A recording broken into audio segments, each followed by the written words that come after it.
Hello, my name is Lisa Fridman. I head global research at PAMCO, which is a liquid alternatives focused firm. And today I'm going to speak about the types of investors who invest in some of the asset classes that Stephen mentioned earlier. And then we'll discuss assessing asset managers and also talk about some of the trends. So there are a number of different types of institutional investors, and they include sovereign wealth funds, pension funds, endowments and foundations. And of course, a large part of the market of investors is also represented by high net worth individuals and family offices. And it's important to remember that for different type of investors, the goals may be quite different, and therefore the allocation to different asset classes may vary as well. So sovereign wealth funds generally derive their assets from different industries in the country, and they may be created with the goal of stabilizing the currency or creating funds to be used by future generations or fund some of the pension fund liabilities of the government in the future. Some of the largest funds in the world currently are in Norway and several of the Middle Eastern republics. And typically, this type of investors are seeking growth and general diversification outside of their local country. Then a large part of the institutional market is also represented by endowments and foundations. And those types of institutions typically have annual obligations. If it's a university, they may be funding some scholarships or bringing additional talent to their organization. And so they typically have annual yield requirements for this particular investment.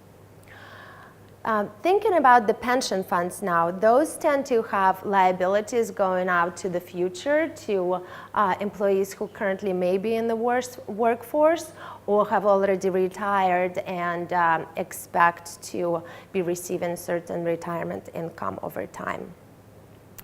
There are two different general categories in pension funds. One is called defined benefit, and the other one is defined contribution.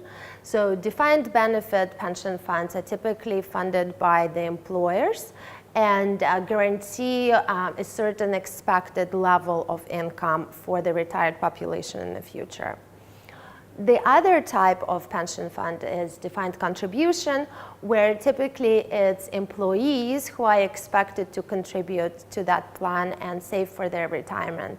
And normally those do not guarantee any kind of particular annual income, but rather just set aside a pool of capital that is invested for the future.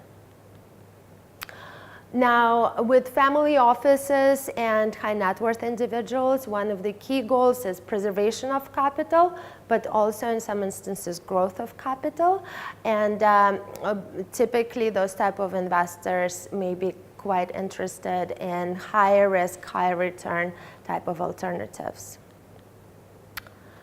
Now, with the insurance companies, they derive most of their income from insurance payments from the subscribers, and then their investment profile and investment goals evolve around potential payments that they have to make in case of the property damage that they're insuring against or other type of guarantees that they provide.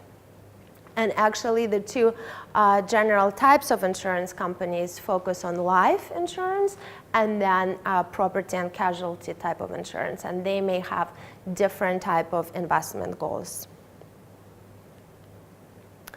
Now that we've discussed the types of investors and some of their goals that they're trying to achieve, let's switch to thinking about evaluating managers.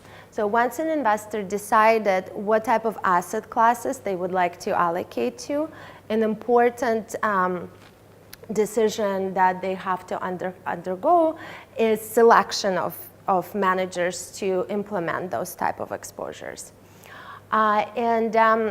Depending on the particular type of manager or on where they're in the life cycle or which asset classes they cover, some of the evaluation process may differ, but there are certain core principles that typically are part of all types of investment processes. And in general, they involve evaluating the edge, the investment edge, and the process that the manager brings to the table, but also thinking about the team and resources and the frameworks that they have put in place to implement those types of strategies and investment approaches.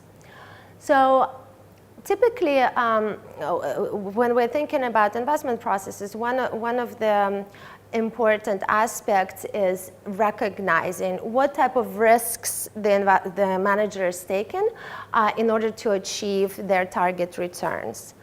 And also evaluating what other risks may exist which are associated with that type of manager and how they may be mitigated if there is no particular return associated with them.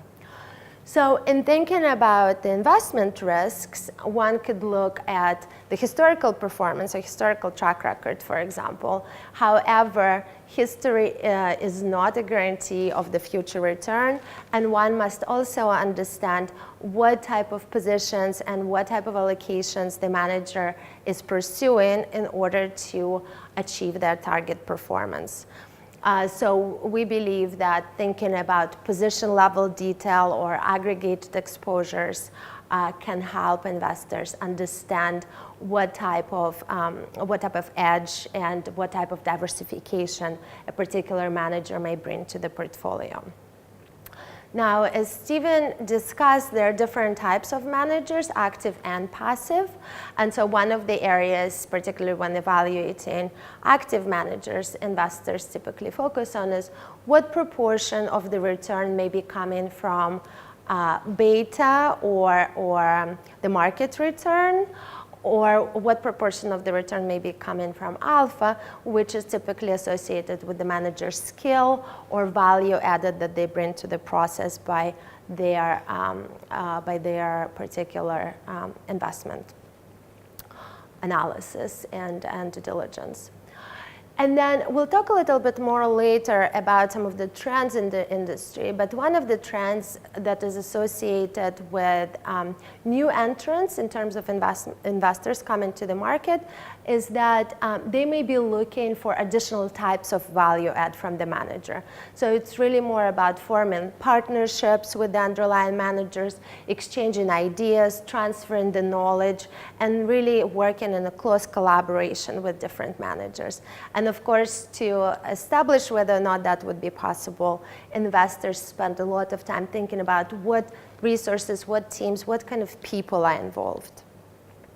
And speaking of people, to quote one of my mentors, when we evaluate managers, we have to be able to trust that the manager would do the right thing when no one is looking and it may cost them something.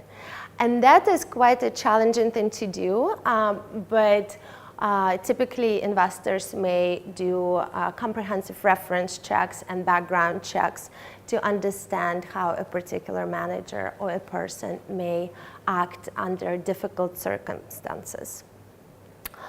And then in terms of the process itself, it's also important that the approach that the manager takes is consistent and could be replicated, and ideally is institutionalized to the point that the process and the manager's approach and ultimate performance is not dependent on just one or two key people.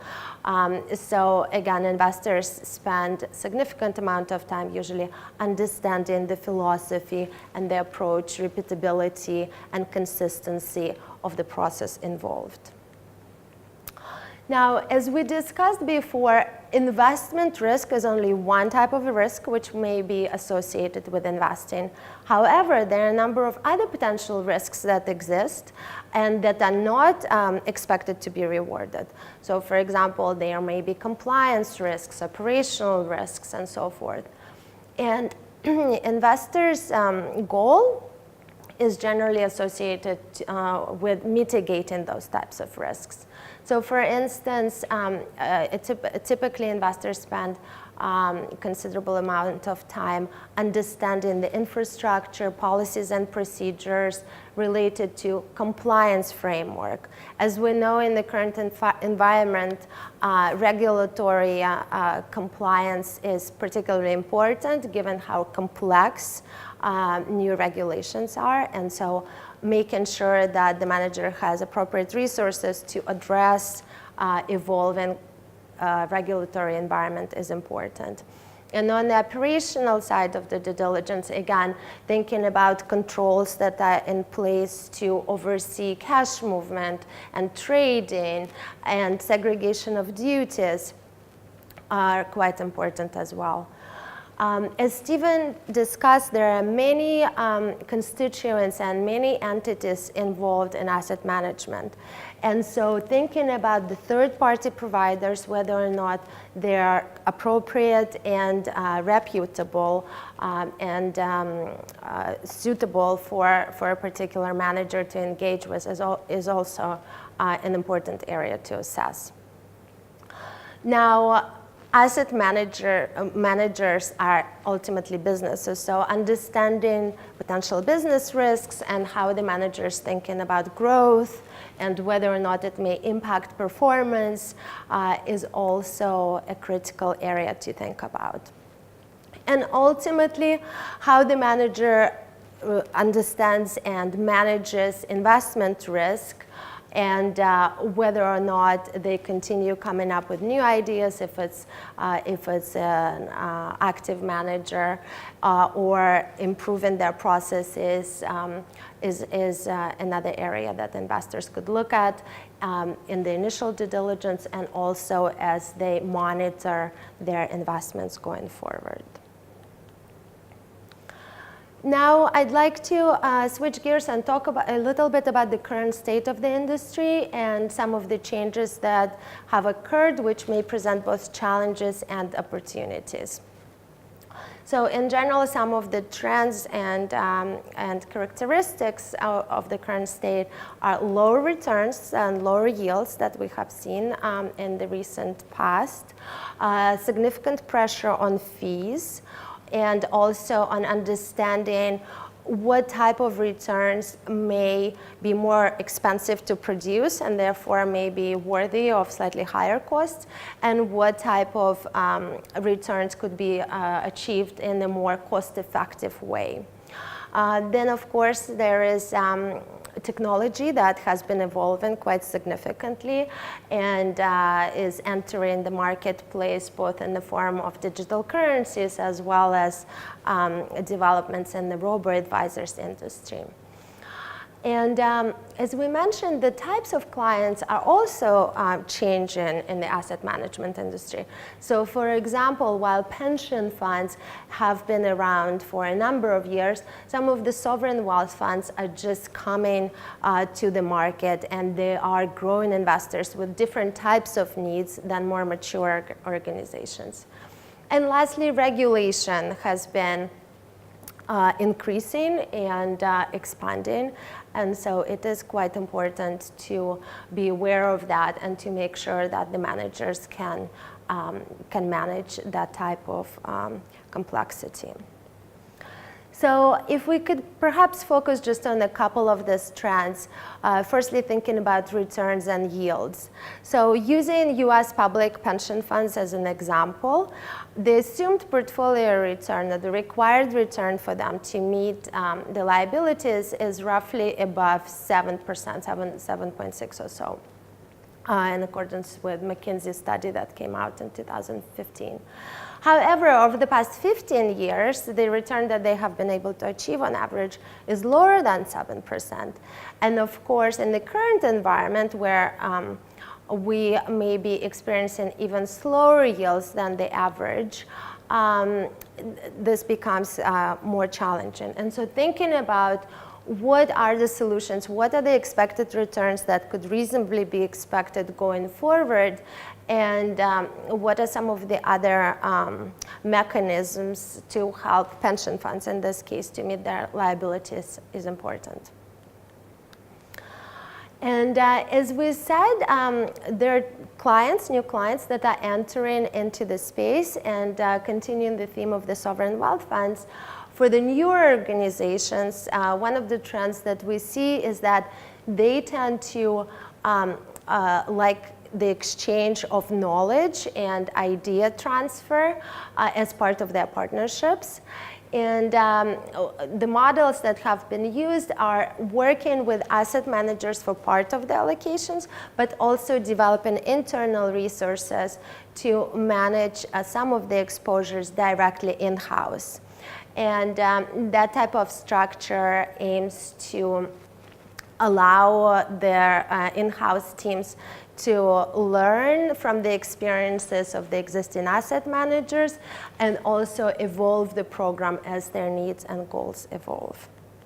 So in summary, we think that asset management is a very exciting industry, which is quite diverse in terms of its players, both on the investment side and the manager side, and it undergoes regular changes, which keeps its participants on their toes to make sure that they continue to study and learn new strategies, instruments, approaches, investment goals and needs, and address it together in partnership.